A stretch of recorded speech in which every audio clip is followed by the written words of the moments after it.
I'm old head Ed. And I'm Mr. Beleaf. And we like to welcome y'all to Barcodes.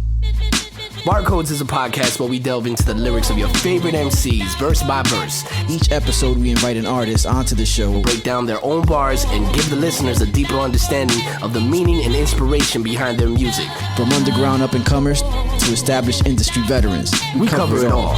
So join us as we explore the art of MCing and the stories behind the bars on Barcodes.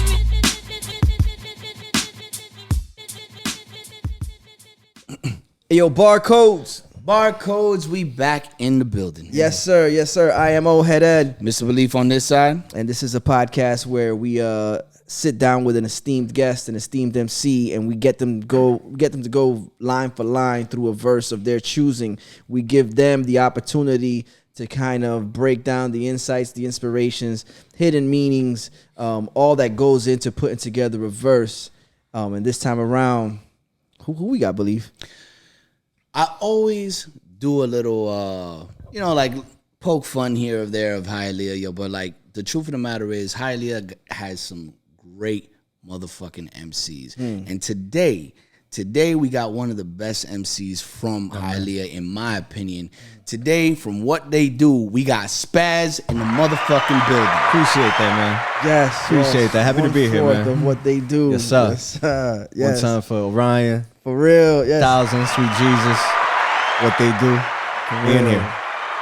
Put out an exceptional project back in, what was that, 19? I think it was 2019. Yeah. I want to say 18 or 19. 18, 19. Yeah, January of 18 or 19. Yes. Yes. Sir.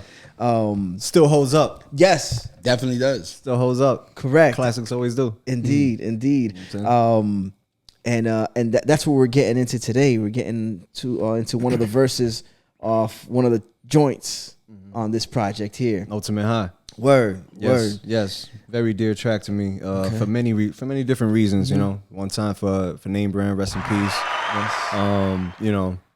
Yes. Just killed it with this track, and this was one of those tracks that it was easy. I wouldn't say easy to write to, but it flowed very, very effortlessly. You know what I'm saying? I'm the type of writer that sometimes I take days, sometimes I could take a while, just retouching up stuff before I figure that, all right, this is something that I want to put out. Just that beat, the sample, the vibe, the feel of it. It took me there. It took me to a place. Yeah. And I'm a very descriptive type of writer. Yeah. And it really put me in that creative, that flow of like, all right, I want to come at it from this angle. It's a very dreary beat. So the topic was just perfect for that one. Just, being a hip hop head, but to a point where it's almost like, it's an addiction, coming at it I came at it from the perspective of a heroin addict, even if you watch the video, you see me strung out in a bathroom full of tapes, and I'm there on a toilet, just all, like we try to give as much imagery visually as well as lyrically. True. At the end of the episode, we're gonna have a little mark to there the where video. you can be able to go For sure. see that video. Yes. Yeah, and I'm glad you brought that up, because a lot of times we all do it. We can kind of get complacent, and I imagine as an MC, somebody who writes creatively, you could write something and be really impressed with it and be like, yeah, that's all I need to do. But it's that taking it to applying that same to something else, kind of to marry, like you said, it's visually, like the image when you're watching the video, and then the images that you create with your words. Right. That's definitely something that it should always be applied, because that just makes you a better MC, a better artist. If I feel like the audience, once you can paint a picture with the words and let the audience create the picture themselves, that it creates it. They create it to their own liking. You know what I'm saying? Yeah, it's like subjective. Exactly. It's like if you study cinema in a sense, like Jaws, which I do. Like Jaws, that the fact that you didn't see the shark for the first 90% of the movie is what caused the terror, because the audience it up to you. created everything that was happening. Yes, you know what I'm saying? So Yes. that's what I would relate it to. I was funny you say Josh, because I was thinking, from what people tell me, a lot of times when you talk to people who read books, they're like, yeah, Stephen King is very good at doing that. Apparently, Yeah, he is. like creating that just by reading a book, that he'll take you to a place where it's very descript, but then there's also a lot that he leaves to you. Yeah, I would say older older Stephen King. Stephen King. Yeah. Okay. So, what he did with Carrie. I mean, sorry, I'm a book nerd. No. Like what he did with Carrie. Just a side, you know what I'm saying? What he did with Carrie, like if you read Carrie, it's just news clippings of everything that happened. It's never the story of what happened. It's just accounts of what happened, which was brilliant. But whatever, I digress. The moral of the story is that writers are writers, whether you're writing rhymes or you're writing books. You know, if you take pride in your craft, you're gonna do what you have to do to make to bring people into your world. Right. You're gonna reach. Yeah, definitely. Beleaf, you have a question that you like to ask the MC before we get started? Well, number one, this isn't the first time that we've attacked this song. You know what I'm saying? No. We've had a member of your crew here earlier in an earlier episode. You know, shout out to Orion. And he broke down this record as well here, and just wanted to ask you. We got his perspective of and where his mindset was when he wrote this record. So I just got to ask you the same question. What was your mindset, and where were you at when you wrote this? I remember the exact. I won't say the date, but I know the exact moment when I heard the beat. Yeah. When it was sent to me and the feeling that I got from it, I was like, oh, it was. Especially nowadays, I don't know. It takes a lot for me to hear a beat and then just have that instantaneous magic. Just be like, oh shit, I'm ready. This was one of those beats. I wasn't even in that mood of, like a dreary type thing, because this was, like you said, this was way before it dropped. So this was probably like 2017. Okay, around that time that wrote to it. But it automatically put me in this mood of like, I'm gonna get dark. You know what I'm saying? If this is what we're talking about, because they sent me, this is what we're doing with this track. It's gonna be more, and I'm like, oh yeah, hell yeah, I got you. This is right up my alley. I love this dreary shit. This, you know what I'm saying? I love it. So yeah, where I was mentally at the time was not where I was in that verse, but that shit took me there, and that's where I was. Yeah. Sometimes sometimes you'll hear that music, or you'll hear that beat, or somebody just presents a concept to you where it pulls out stuff that you might not be going through at that time, or even going through, but like it'll pull you through that place and put you in a perception, or give you a perception of what you should be putting on that in writing, in those verses. Right. Yeah, what I'm saying, the creative process of it. But hey man, you know what? We've been chatting it up a lot in the beginning of here, and I want to get to the bars here, man. So let's do that right here, man. I know they're waiting to get into the bars, so let's do that. All right. How can I explain? Soon as that melody hits my brain, got me open for a dosage. Now I'm tying off my vein. So right there, I already just get straight into it, into the imagery of just me listening to a beat, and that's what it was. Listening to the beat and getting all into it is kind of like you're getting yourself ready to to take your fix. You know what I'm saying? I'm just hearing this beat like, oh shit, I want to write to this. So I'm just tying off my vein. Main line to the pain, find solace, got me cracked out, zoning for the next 5 hours. That's, once again, self-explanatory. Main line, which is main line in the heroin, to the pain, find solace, to whatever it is that's fucking with me is just gone. I'm just going into the writing. So just so the audience, because not everybody are bar aficionados and stuff like that, but like you're using like music as a metaphor to the heroin. To the heroin, correct? yes. Yeah, all right. And it doesn't get fully, revealed till that last bar. Oh, okay. Right. Gotcha. So that's why it's just I stay going through it and then the last is revealed. So main line to the pain, find solace, got me cracked out, zoning for the next 5 hours. That's, like I said, sometimes it takes me forever to write. Yeah. I'm just listening to the beat and I'm just writing and scribbling out. Writing. I have like, when I write, it's like 5 pages of scribbles.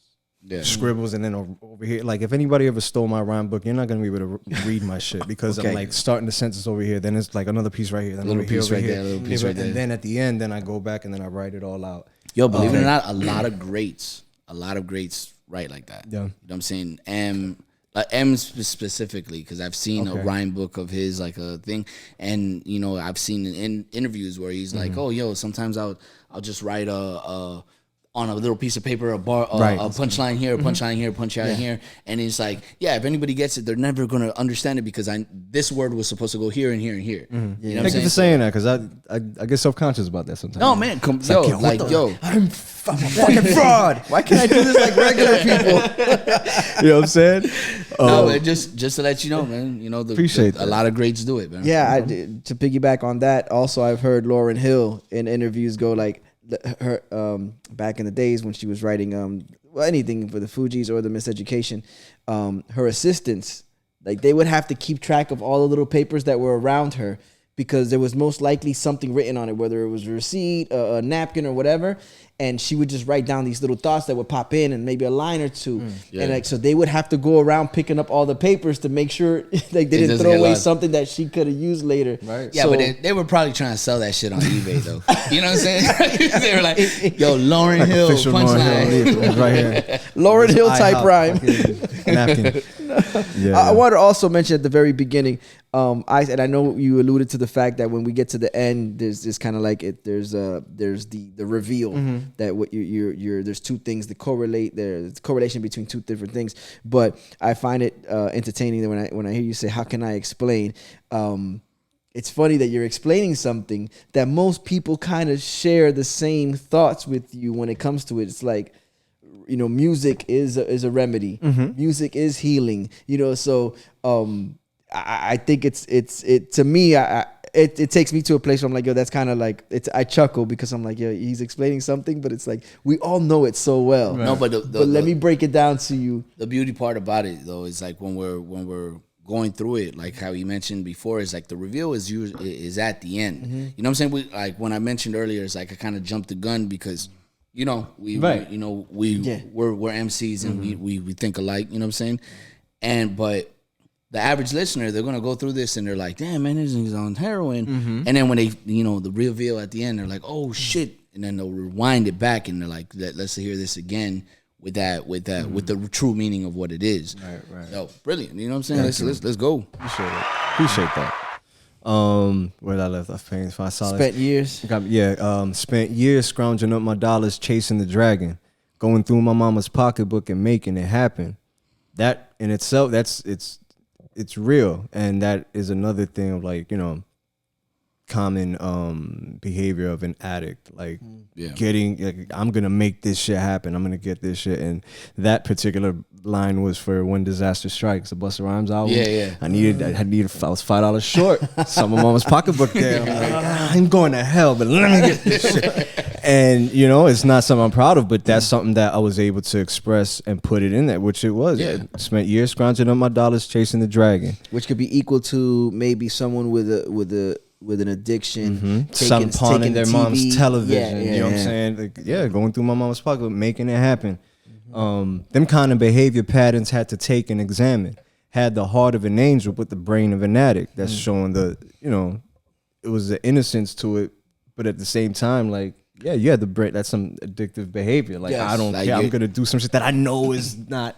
I know it's not right. You're a good and person. I'm a good kid. I'm not a bad and that's kid. how you could recognize it, because you have that good in you. You have that self-reflection of yo, I'm a good person, but like, yo, I need to get this. You know what I'm saying? So, and that's like a lot of people in general that don't know or never have interactions with people that have a problem with drugs or anything like that. They don't understand that addiction takes over. It takes over your. It has nothing to do with that individual. That individual has lost control. Yes, you know what I'm saying. So it's like, they're still a good person. They might be stealing. They might be doing all kind of crazy shit, but it's because they've lost control. Like they can't control that shit. You know what I'm saying? And I like what you're doing here because you're showing that in the bar because it's a very true reality in it. And you know and granted, it doesn't go for every addict because there's some addicts that are bad people. But what I'm saying is that I'm speaking from once again from a perspective of a heroin addict. But all this stuff is from my childhood. You know what I'm saying? And this was that drug was the closest thing to that. Yeah. So once again, it takes over your behavior. It takes over everything. Your thought process. You know, your decision making. Yo, it's like, I'd rather not eat. I'd rather not do this. I'd rather do that. No, I had to save it for this specific thing. Yo, you know what I'm saying? Like, oh shit, Wu-Tang Forever is coming out. Like, I'm getting this shit. I don't give a fuck how. I'm a kid. I don't have I can't really work legally. I'm not selling drugs or anything. So I'm here like mowing lawns and shit. But if I'm short, like, I'm gonna get this. I'm gonna get that shit. You know? So that's where that was. Going through my mama's pocketbook, making it happen. Them kind of behavior patterns had to take and examine. Had the heart of an angel, but the brain of an addict. And I'll be damned if I don't get my fix. Jamming the camp low, this is it. The alternative is throwing vicious fits. Once again, if I don't get my shit, tearing through the walls with a fist that's clenched, when actually all I needed was just a pinch. My bad. You know, like those heroin addicts that are like, I just need just a little bit. Just a little bit. That's all I need. Take the edge off. Please, I'm sick. Come on, man. I'm sick. You know what I'm saying? And that's where that took me, that image of like, my bad. My bad. Yeah. No, and then it's, I mean, and I could see easily where someone, their body's pushing them past the limit where it's like I just can't not get this, and then they start running out of options, and sometimes it could lead to bouts of violence. Breaking shit until the family member is like, caves in. Yeah, like I have to just for the sake of not them, for them not hurting themselves or hurting someone around them. So so you captured that with the throwing vicious fits, tearing through the walls with a fist that's clenched. When actually, and that, real. This is all facts. Like I had anger issues and shit, and I would get pissed. There would be holes in the wall, and I would just have to cover it with another XXL or shit. Method Man goes here. So when actually all I needed was just a pinch. My bad. Feeling dead inside till I start to catch a vibe. Hopping up on foul chords back and never ending ride. Okay. I'm showing my age with that one because we talking about you gotta. All right. I'm not sure the one. That's okay. I want to hear that one again. Yo, let's do that one more again. Feeling dead inside. Feeling dead inside till I start to catch a vibe. Hopping up on foul chords back and never ending ride. Okay, so if you an '80s baby, you know what time it is. You know what I'm saying? All right, so this is definitely. Or if you're a young person who just watched like a couple seasons back of Stranger Things, you probably also make the connection. Yeah, because they talk. Yes, they do. They have a whole. They even play the song and everything. That's true. That's true. So, yes. But I digress. So if you was in the '80s, if you like Stranger Things and Never Ending Story, this line. This is the nod to it. This is the nod to it. So like Falcor is the dog that the flying dog. The flying dog. Yeah. So and then I like how you brought it in with the Never Ending Ride. Feeling dead inside till I start to catch a vibe. Hopping on Falcon's back, never ending. And that's another image of the heroine. I'm feeling dead until I, boom. Now I'm on Falcon's back. Now once again, now I'm chasing the dragon, so to speak. Now I'm never ending ride. I'm just going on. And which is, some people might say, flying, whether it's skydiving or whatever, it's like a sense of freedom. It's like you've reached like. Yeah, but it's and if you've seen Never Ending Story, when he's riding Falcor, he's fucking. Like you know what I'm saying? It's that and that's exactly the feeling of that. Hopping up on Falcor's back and never ending ride. Get in the whip and slide off into the sunset. Happiness is a warm gun and I'm a bust text. That was a shout to the Beatles. I was about to say that comes up my guitar gently weeps. That one's called Happiness. No, for real? Happiness, in which that song is about heroin. If you if it was one of my favorite Beatles songs ever, it's called Happiness. Oh man, I got that wrong. I mean, because I was when I heard that Happiness is a warm gun, I thought it was the guitarist Gently Weeps. Gently Weeps. Yeah, but I must have got it confused. Happiness. Yeah, but that's definitely a Beatles. And that's what they allude to the syringe is a warm happiness, and they say it's warm, goes into your. And if you hear the song is it starts off. It's a dreary song. It's a very and it's made for that, like to take you through the process of the heroin. Like it starts off slow, like it's very melancholy, and then there's a part where that he hits it. And then it gets kind of like, and then all of a sudden, happiness. Oh, gotcha. So it represents. Now I remember. Now I completely remember. Yeah, I was definitely wrong on that stuff because happiness is a warm gun. Yeah. Shout out to the Beatles. Shout out to the Beatles, man. It's my son's favorite group. People don't understand the brilliance of the Beatles. I appreciate it. I didn't live in the time that they were reigning. But if you look back and you appreciate the music from before, it'll benefit you in the long run. Beatles is definitely a deep dive that people need to go to. But and a lot of people be shitting on it, but it's like they had their little their 50 happy ride. But I'm telling you, happiness that was a deep one. That was a deep one, and it was just perfect to mention. I do that a lot with a lot of songs. Like you'll hear me, and especially on the substance abuse track. I think I did that a couple of times with different groups. All I need is some green and Pink Floyd, and I'm numb comfortably. Comfortably numb type shit. Yeah. So happiness is a warm gun, and I'm a bust text. So it's like, rapid fire. It's hot. It's gonna be it's a hot one. Yeah. Strung out on that dope got me feeling like a dust head. Wishing I was a kid on my bunk bed, which is where I did a lot of my writing at that time when I was in this point, 13, 14. I would be on the bunk bed just writing.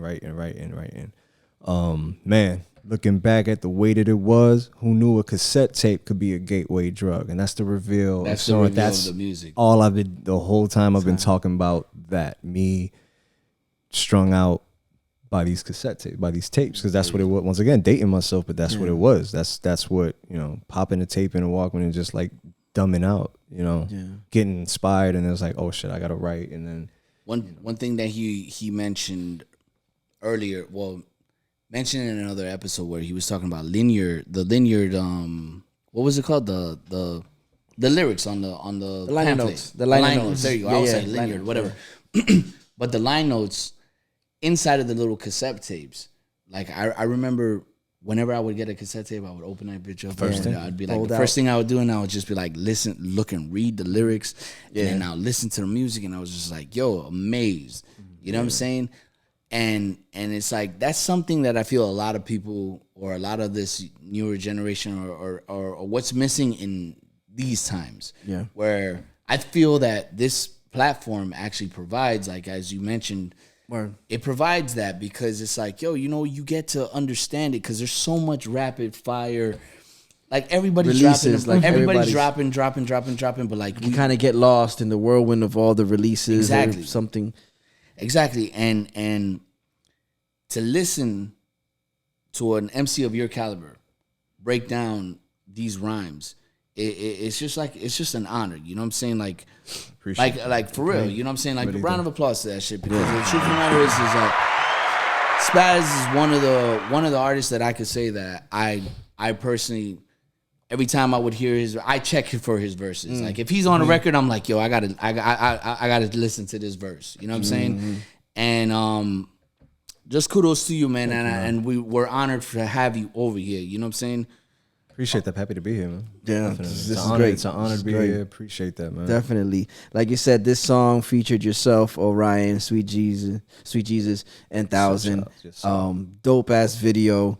Yeah, man. I think you guys nailed it. Even on this project, who came up with the idea to create this project solely based on vices, addictions? That happened after like the third song that we did. Okay. Where it just happened to be a recurring theme. Like I think the first song we did was either all that or Too Much to Drink. Okay. I know it was one of the two. So the one after it was, once again, either all, it was like, if the first one was all that, then the second one was Too Much to Drink. Or vice versa. And then we got to Ultimate High, and I remember being in Bully's studio. Shout out to Bully. And we were doing Ultimate High, and that's when we were like, yo, this is kind of becoming a current thing. Like, we should just do an album with like all, you know, there's a bunch of vices and stuff. And then I was like, yeah, we should call it substance abuse. And then it just kind of, everybody was like, yeah, let's do it. Kind of stuck. But that was where it happened, was in Bully's studio after the third track that we did together. Because it wasn't supposed to be a group album per se. It was supposed to be just a track that we did. Then it was like, oh, let's do this other track. And then we did another one. It was like, hey, we're here. We're doing this. We might as well. And then I don't even think we had the name What They Do yet.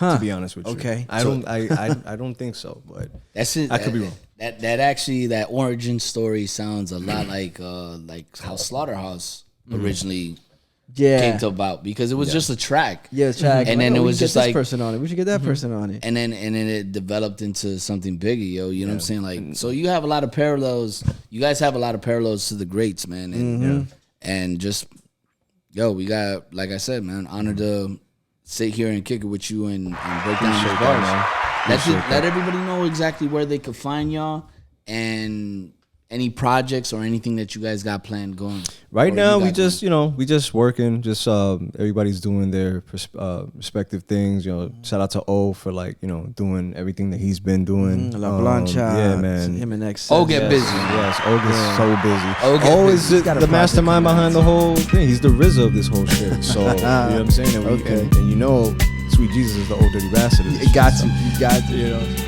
How can I explain? Soon as that melody hits my brain, got me open for a dosage, now I'm tying off my vein. Main line to the pain, find solace, got me cracked out, zoning for the next 5 hours. Spent years scrounging up my dollars, chasing the dragon, going through my mama's pocketbook and making it happen. Them kind of behavior patterns had to take and examine. Had the heart of an angel, but the brain of an addict. And I'll be damned if I don't get my fix. Jamming the camp low, this is it. The alternative is throwing vicious fits, tearing through the walls with a fist that's clenched, when actually all I needed was just a pinch. My bad, feeling dead inside till I start to catch a vibe. Hopping up on Falco's back, a never-ending ride. Get in the whip and slide off into the sunset. Happiness is a warm gun and I'm a bust tech. Strung out on that dope, got me feeling like a dust head. Wishing I was a kid on my bunk bed. Man, looking back on the way that it was, who knew a cassette tape could be a gateway drug? This hip-hop like drugs, the ultimate high.